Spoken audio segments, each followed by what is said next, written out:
Life was simple before the storm. I was married to Rachel for 5 years, and in that time we built a life that felt solid, filled with the kind of love that others envied. We lived in a cozy three-bedroom house in a quiet neighborhood, surrounded by friendly neighbors and the occasional sound of children playing in the park across the street. Rachel was the kind of wife who made every gathering brighter with her laughter. She had this infectious smile, the kind that made you feel like everything would be okay, no matter the circumstance. My family, especially my dad, always adored her. He would often joke that Rachel was the daughter he never had and I couldn't have been prouder. My father, a retired schoolteacher, had a close-knit circle of friends, and among them was Steve, his best friend. Steve was a charismatic man, the life of any party, and he shared a bond with my dad that I admired. They had been through thick and thin together, and growing up, I always looked up to their friendship as a model of loyalty and trust. At home, Rachel and I had our routines. We had our favorite shows. We watched together, the weekend brunches we hosted for family, and our quiet evenings spent reading or planning our future. We had talked about kids, vacations, and dreams of a bigger house someday. Everything felt right. Yet, there was an underlying current of complacency in our marriage that I didn't fully recognize until it was too late. I worked long hours at my job in marketing, and Rachel had her own career in graphic design. Sometimes we would drift into our own worlds, lost in our work and responsibilities. But there was something else, something unspoken. I had sensed a shift in Rachel's demeanor over the past few months. She seemed distracted, often lost in thought, and her laughter didn't come as easily as it once had. I brushed it off as stress from work. After all, we were both busy. In hindsight, I realized that I should have paid more attention, but I was too wrapped up in my own life to notice the cracks forming in our foundation. It was a typical Friday evening when everything changed. I had come home early, excited to surprise Rachel with her favorite takeout and a bottle of wine. As I entered the house, I noticed it was unusually quiet. The atmosphere felt heavy, as if the air had thickened with tension. I called out for Rachel, but no response came. It was then that a sense of unease settled in my stomach. I walked towards our bedroom, half expecting to find her working on her laptop or perhaps taking a nap. Instead, I found her phone lying on the kitchen counter, buzzing incessantly. Curiosity got the better of me. I picked it up and saw a message notification from an unknown number. Something compelled me to open it. The words on the screen sent shockwaves through my body. "I can't wait to see you again tonight. I miss you." My heart raced as I read the name attached to the number. It was Steve, my father's best friend. In that instant, the world around me blurred. I felt as though the ground had been pulled out from under me. I dropped the phone as if it were a hot coal, my mind racing with disbelief and confusion. How could this be happening? The betrayal stung like a knife twisting in my chest. I had trusted her. I had trusted him. I stood there, reeling from the revelation, grappling with the flood of emotions that crashed over me: anger, sadness, and a profound sense of betrayal. How could Rachel do this to me? How could Steve betray my father and me? I felt like a fool, a puppet whose strings had been cut. My mind raced with questions, but I knew one thing for sure: I had to confront Rachel. There was no turning back now. Standing in the kitchen, I felt paralyzed. The phone lay on the counter, still buzzing with notifications, but my mind was racing far too fast to focus on anything other than the revelation I had just uncovered. I could hear my heart pounding in my ears, a relentless drumbeat of confusion and rage. The laughter and warmth that had filled our home just moments ago felt like a distant memory, replaced by a chilling silence that hung in the air. I took a deep breath, trying to steady myself.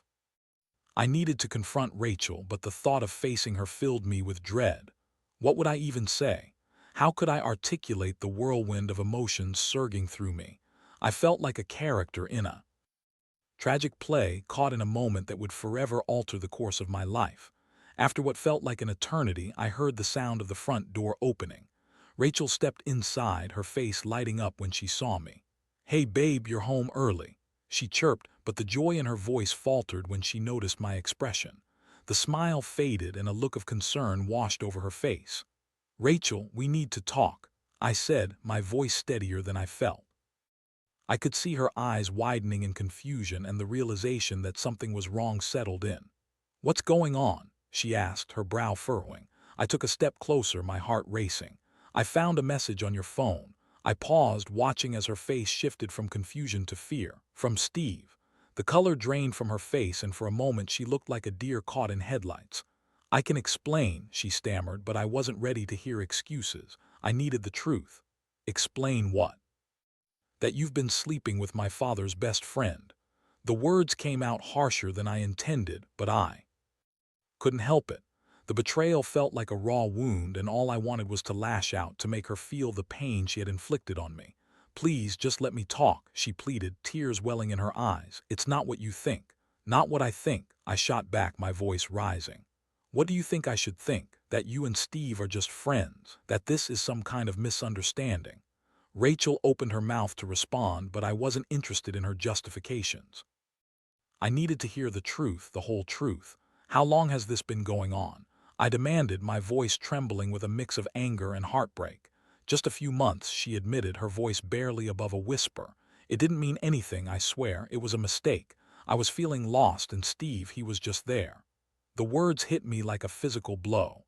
"A mistake?" I repeated incredulously. "You think sleeping with my dad's best friend is just a mistake?" "You've shattered everything we built together, Rachel." Her tears flowed freely now, and I could see the regret etched on her face. "I never meant to hurt you. I don't even know how it happened. It just did, and now I'm so sorry. I love you, I really do." Love. The word echoed in my mind, but it felt hollow coming from her lips. How could she say she loved me while betraying my trust in such a profound way? My breath hitched as I struggled to process the chaos swirling in my head. I felt trapped in a nightmare from which I couldn't wake up. I turned away from her, needing space to think. The weight of the situation pressed down on me like a heavy blanket. I could feel the anger boiling inside me, but beneath it lay an ache that was far more painful: betrayal, confusion, and a deep sense of loss. I had devoted myself to Rachel, only to discover that she had chosen to share her love with someone else. As I paced the room, a thought began to form in my mind, one that felt both terrifying and liberating. If Rachel had chosen to betray me, then perhaps I had the right to expose her for what she had done. Not just to me, but to my family. I couldn't let this go unpunished, and I couldn't bear the thought of keeping this secret. My father deserved to know the truth about the woman who had deceived not only me but also his closest friend. "Rachel," I said, turning back to her, my voice cold and steady, "I'm going to tell my dad." Her eyes widened in horror. "No, please do. You can't do that. It will ruin everything." "Everything is already ruined," I replied, my heart racing. "You made your choice. Now I'll make mine." As I walked out of the kitchen, a sense of clarity washed over me. I was no longer that naive husband who believed in the sanctity of our marriage. I was a man wronged, and I intended to reclaim my dignity by exposing the truth. The drive to my father's house felt like a blur, the world outside the car window rushing past me in a haze of colors and shapes. My mind was a whirlwind of thoughts, each one battling for dominance. The weight of what I was about to do pressed heavily on my chest, but I couldn't shake the feeling that this was the right course of action. Rachel had broken our vows, shattering the trust that had taken years to build. I owed it to myself, and to my father, to reveal the betrayal. As I pulled into my dad's driveway, I couldn't help but feel a mix of dread and determination. The house was warm and inviting, just as I remembered it. Memories of family gatherings, laughter, and love flooded my mind. My father had always been my rock, the person I turned to for advice and guidance. How could I possibly tell him that his best friend had taken advantage of my trust and my marriage? I parked the car and took a moment to collect myself before stepping inside. The door creaked open, and the familiar scent of my dad's cooking wafted through the air. He was in the kitchen, humming to himself as he prepared dinner. I hesitated for a moment, the weight of the truth pressing down on me like a heavy shroud. But I knew I couldn't put this off any longer. "Hey, Dad," I called, forcing a smile as I entered the kitchen. "Hey there, son," he replied, his face lighting up at the sight of me. "What brings you here? I wasn't expecting you until later." I swallowed hard, the lump in my throat making it difficult to speak. Can we talk? It's important. His expression shifted, concern replacing the warmth in his eyes. Sure, what's on your mind? He wiped his hands on a towel and leaned against the counter, a look of curiosity etched on his face. I took a deep breath, my heart racing as I prepared to shatter the illusion of normalcy. It's about Rachel and Steve. As I spoke, I felt the words tumbling out of me like a dam breaking. I told him everything, the messages, the affair, the betrayal. I watched as his expression morphed from confusion to shock and finally to disbelief. His face paled, and for a moment he looked as if he had been struck by lightning. "Are you sure about this?" he asked, his voice trembling slightly. "I mean, Steve is a good man. He wouldn't do something like that." "Dad, I found the messages on her phone. I confronted her and she admitted everything." I replied, my voice steady despite the chaos inside me. "I can't just keep this a secret. He's your best friend and he betrayed both of us." The silence that followed was deafening. My father's face fell and I could see the pain etched in the lines of his forehead. "I can't believe this," he murmured, shaking his head in disbelief. "I thought Rachel was different. I thought she was part of the family." "She was," I said, my voice heavy with sorrow. "But she chose to betray that trust. I need you to know the truth. I can't allow this to go unpunished." My father's eyes glistened with unshed tears, and I could see the internal struggle waging within him. "What do you want to do?" he asked quietly, his voice barely above a whisper. "I want to confront Steve. He needs to face the consequences of his actions. I can't just let this go," I replied, feeling a surge of determination. "I can't let Rachel get away with this either." My father nodded slowly, his expression a mix of disappointment and support. "You're right, we can't let this go unaddressed. I'll stand by you no matter what happens." The weight of his words settled over me like a comforting blanket, but the reality of what lay ahead loomed large. I knew that exposing Rachel and Steve would change everything. It would ripple through our families, shattering the bonds we had built over the years. But I couldn't let fear dictate my actions any longer. The pain of betrayal was too fresh, too raw. As we sat down together, I felt a sense of resolve forming within me. I would not allow this betrayal to define me or my family. I would confront the people who had hurt me, and I would reclaim my dignity. I would make sure they understood the gravity of their actions. The plan began to take shape in my mind. I would confront Steve first, and then I would make sure Rachel faced the consequences of her choices. I would not be the silent victim in this story. I would take control, and in doing so, I would find a way to heal. "Let's do this," I said firmly, looking my father in the eyes. "We'll confront them together." He nodded, and I could see the determination in his gaze. "Together," he echoed, and in that moment I knew I wasn't alone. As we prepared for the confrontation, I felt a mixture of fear and anticipation. The path ahead would be fraught with challenges, but I was ready. I would expose the betrayal, no matter the cost. The following day felt like a storm brewing on the horizon. My father and I decided we would confront Steve together. We agreed to meet him at a local diner, a place where he often went for lunch. It was a casual spot, filled with the sounds of clattering dishes and the chatter of patrons, but I knew that this would be anything but casual. My stomach churned with anxiety as we made our way there. As we entered the diner, I spotted Steve sitting in a booth near the back, his usual jovial demeanor on display as he chatted with the waitress. He looked up and smiled, a warm, inviting smile that felt like a slap in the face. I wanted to scream at him, to tell him that everything had changed, but I forced myself to remain calm. I had to approach this with a level head, despite the turmoil brewing inside me. "Let's do this," I said to my father, who nodded in silent agreement. Together we walked toward Steve's booth, each step feeling heavier than the last. "Hey, Steve," my father called out, forcing a smile onto his face as we approached. Steve looked up, his expression shifting from friendly to confused as he took in the gravity of our presence. "Hey there, what's up?" he asked, his voice warm and casual. "Can we talk for a minute?" I asked, my voice steady but my heart pounding. "Sure, what's going on?" He motioned for us to sit down, oblivious to the storm that was about to erupt. Once we were seated, I took a deep breath, trying to steady my racing heart. "Steve, we need to talk about Rachel." His expression shifted again, this time to one of concern. "What about her? Is everything okay?" "No, everything is not okay," I said, my voice rising slightly. "You had an affair with her. I know everything." The words hung in the air like a heavy fog, and for a moment Steve just stared at me, disbelief etched across his face. "What are you talking about?" he asked, confusion mingling with a hint of defensiveness. "I found your messages on her phone," I continued, my voice firm. "I confronted her and she admitted everything. You betrayed my trust and you betrayed my father's friendship." The color drained from Steve's face as he processed my words. "You must be mistaken," he stammered, but I could see the cracks in his facade. "Rachel and it was a mistake. It didn't mean anything. Didn't mean anything." I shot back, anger flaring within me. "You think that makes it okay? You think betraying your best friend's son is just a trivial mistake? You took advantage of her when she was vulnerable, and you knew exactly what you were doing." My father sat silently beside me, his expression a mix of disappointment and concern. I could feel the tension in the air, thick and suffocating. Steve's bravado began to falter, and I could see the guilt washing over him. I I never wanted to hurt you," he said weakly, his voice barely above a whisper. "It just happened.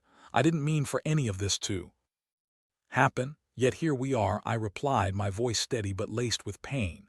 "You've hurt me, you've hurt Rachel, and you've hurt my father. This isn't something you can just brush off. You need to take responsibility for your actions." Steve looked down at the table, his hands trembling slightly. "I'm sorry," he murmured, but the apology felt empty. It was too little, too late. "Sorry doesn't cut it," I said, my voice unwavering. "You need to face the consequences of what you've done. You've not only betrayed me, but you've also betrayed my father. I can't just let you walk away from this." I could see the fear in his eyes, and for a moment I felt a pang of sympathy. But then I remembered the pain Rachel had caused, the trust that had been shattered, and I steeled myself. I couldn't allow myself to feel sorry for him.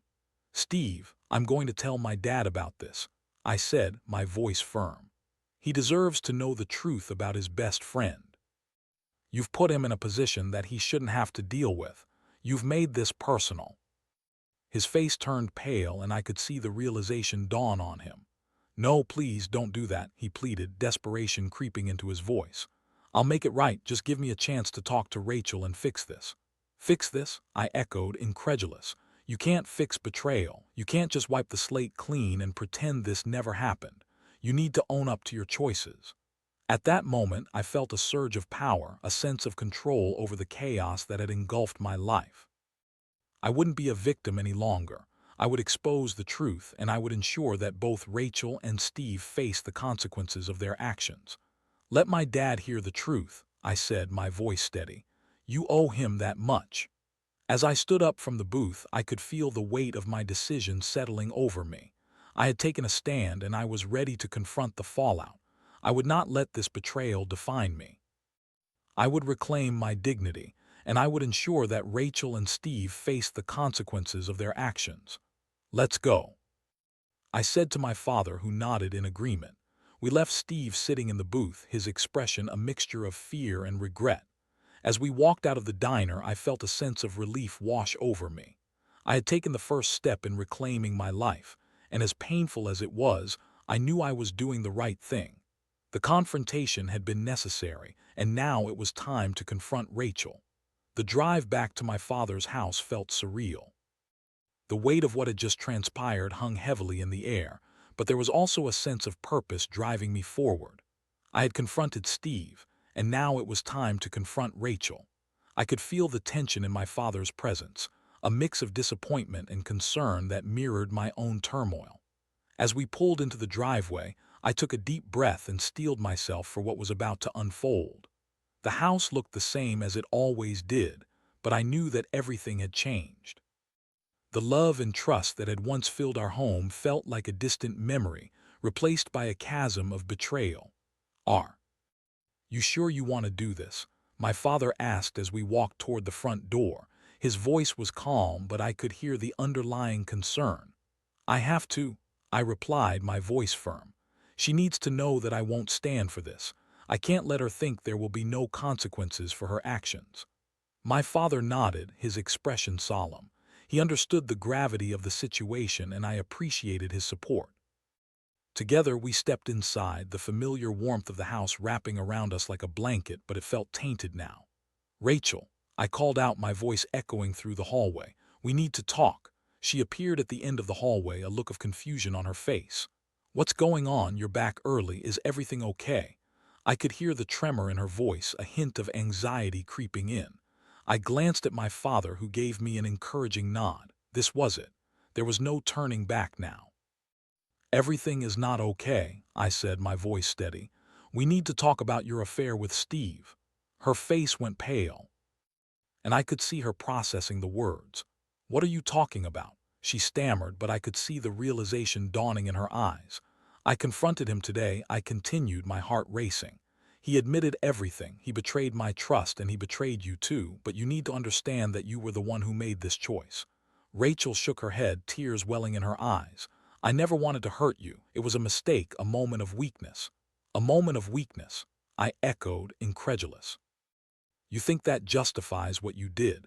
You chose to be with someone else instead of talking to me about what was going on in our marriage.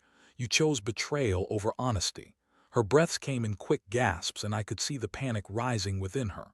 "I was confused. I thought I was losing you. I didn't know how to handle it." "You didn't handle it at all," I shot back, anger flaring within me. "You ran into the arms of my father's best friend instead of communicating with me. You shattered our vows, and now you want to play the victim." "I'm not playing the victim," she cried, her voice breaking. "I made a mistake, and I'm so sorry. I love you." Love, the word felt hollow now. Love isn't just about saying the words, Rachel. It's about trust, loyalty, and respect. You've stripped that away from us. My father stepped forward, his voice calm but firm. "Rachel, what you did was not just a betrayal to your husband, but also to our family. You have to understand the gravity of your actions." She looked at him, her eyes wide with fear and regret. "I never meant for any of this to happen. I thought I could fix things, but I only made them worse. Now we need to address the consequences," I said, my voice steady. "I'm going to tell my dad about this. He deserves to know the truth about his best friend and the woman he welcomed into our family." Rachel's face fell, and I could see the panic setting in. "No, please don't. It will ruin everything. I'll do anything to make it right." "Make it right," I repeated incredulously. "You can't just erase this. You need to take responsibility for your actions, and that includes facing my father. You've betrayed not only me but his trust as well." Tears streamed down her face, and for a moment I felt a pang of sympathy. But then I remembered the pain, the betrayal, and the loss that had engulfed me. I couldn't allow myself to be swayed by her tears. "I'll talk to Steve," she pleaded, desperation creeping into her voice. "I'll make him tell your dad that it was a mistake. I'll fix this, I promise." "You can't fix this," I replied, my voice firm. "You've made your choice, and now you have to face the consequences. It's time for the truth to come out." The silence that followed was deafening. Rachel stood there, her shoulders shaking as she fought against the tide of her emotions. I felt a mix of anger and sadness boiling within me. This was the woman I had loved, the woman I had trusted, and she had shattered everything in an instant. "You have to understand that this isn't just about us anymore," I said, my voice quieter now. "This affects our families, our friends. You need to take responsibility for what you've done." As I stood there, watching Rachel crumble before me, I felt a sense of resolve washing over me. I had taken the first steps toward reclaiming my dignity, and now it was time to ensure that both Rachel and Steve faced the consequences of their actions. "Tomorrow, I'll tell my dad," I said, my voice steady. "You need to be prepared for the fallout. This is just the beginning." As I turned to leave the room, I could hear Rachel's sobs behind me, a haunting reminder of the love that had been lost. But I knew that I had to stay strong. The truth would come out, and I would not be a victim any longer. The following day felt like a weight pressing down on my chest, each moment stretching into eternity. I had spent the night tossing and turning, replaying every moment of my confrontation with Rachel and Steve in my mind.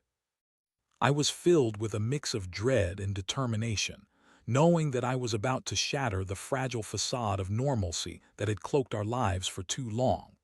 As I prepared to meet my father at the diner again, I couldn't shake the feeling of impending doom.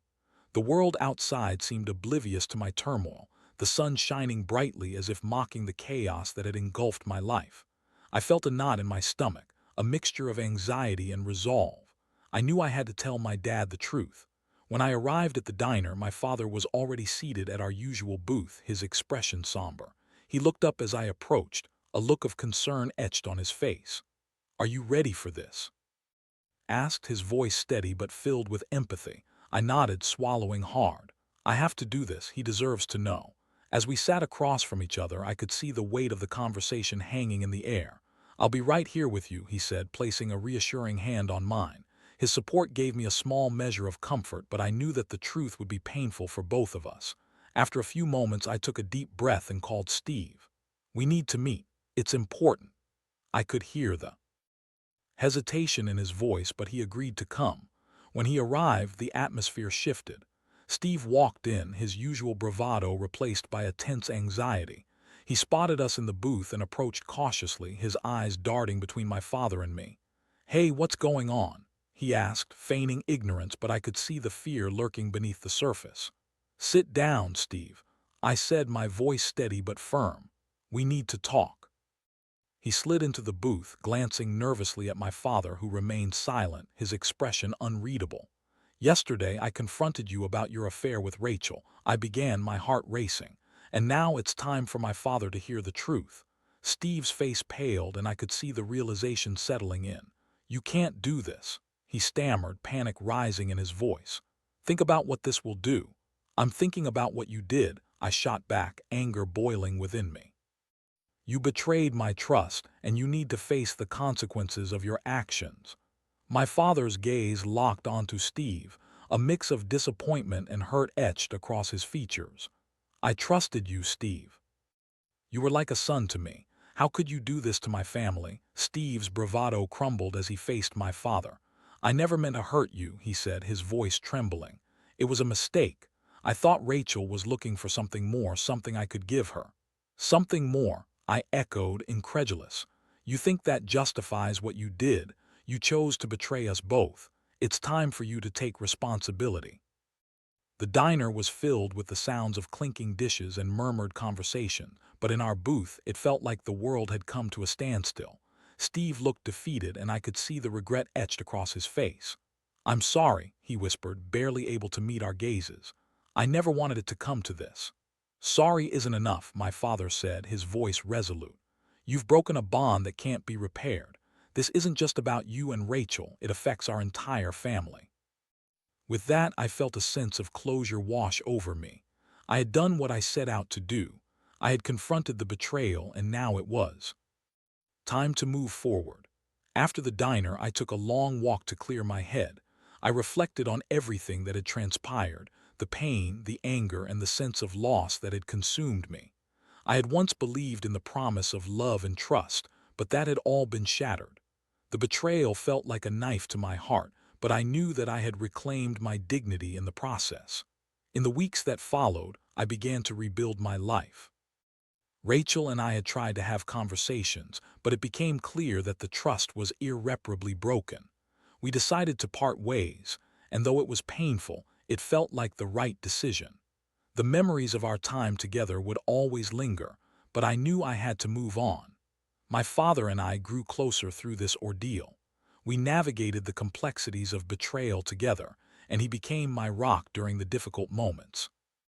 I learned the importance of family and the value of honesty, even when it's painful. As for Steve, he became a cautionary tale, a reminder of the fragility of trust and the consequences of betrayal. I couldn't change what had happened, but I could learn from it. In the end, I emerged from the ashes of betrayal stronger and more resilient. I learned to trust myself, to value my worth, and to stand up for what I believed in. The experience had changed me, but it also opened new doors. I was ready to embrace the future, whatever it may hold. As I looked back on everything, I realized that while betrayal had shattered my world, it had also paved the way for new beginnings. I was no longer just a victim of infidelity.